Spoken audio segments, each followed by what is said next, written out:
ನಿರ್ಮೋಹಿ ರಾಜ. ಒಬ್ಬ ರಾಜನಿರ್ತಾನೆ. ಅವನ ಹೆಸರು ನಿರ್ಮೋಹಿ.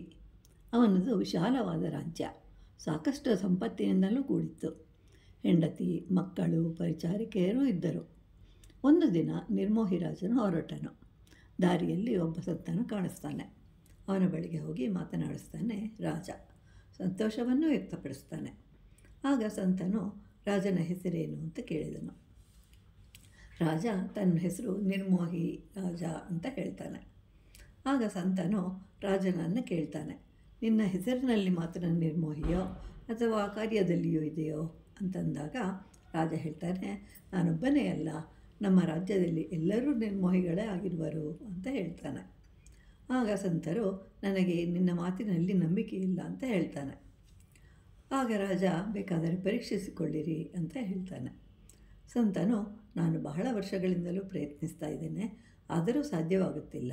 ನೀನು ರಾಜಭೋಗಗಳನ್ನು ಅನುಭವಿಸುತ್ತಾ ಹೇಗೆ ನಿರ್ಮೋಹಿ ಆಗಿರಲು ಸಾಧ್ಯ ಅಂತ ಹೇಳ್ತಾನೆ.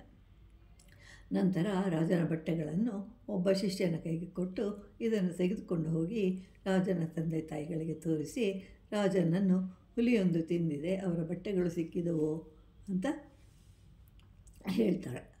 ಮೊದಲು ಪರಿಚಾರಿಕೆ ಹೇಳ್ತಾಳೆ, ರಾಜ ಒಂದು ದಿನ ಹುಟ್ಟಿದ, ಇಂದು ಸತ್ತನು, ಅದಕ್ಕೆ ನೀವೇಕೆ ಗಾಬರಿಯಾಗುವಿರಿ ಅಂತ ಹೇಳ್ತಾಳೆ. ಶಿಷ್ಯರಿಗೆ ಬಹಳ ಆಶ್ಚರ್ಯವಾಯಿತು. ನಂತರ ರಾಜನ ತಾಯಿಯ ಬಳಿಗೆ ಬರ್ತಾರೆ.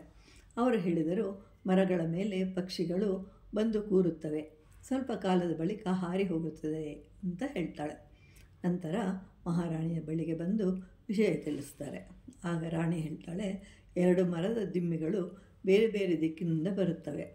ಪ್ರವಾಹದಿಂದ 2 ದಿಮ್ಮಿಗಳು ಸ್ವಲ್ಪ ಕಾಲ ಸೇರಿಕೊಂಡವು, ಬಳಿಕ ಬೇರೆಯಾಯಿತು.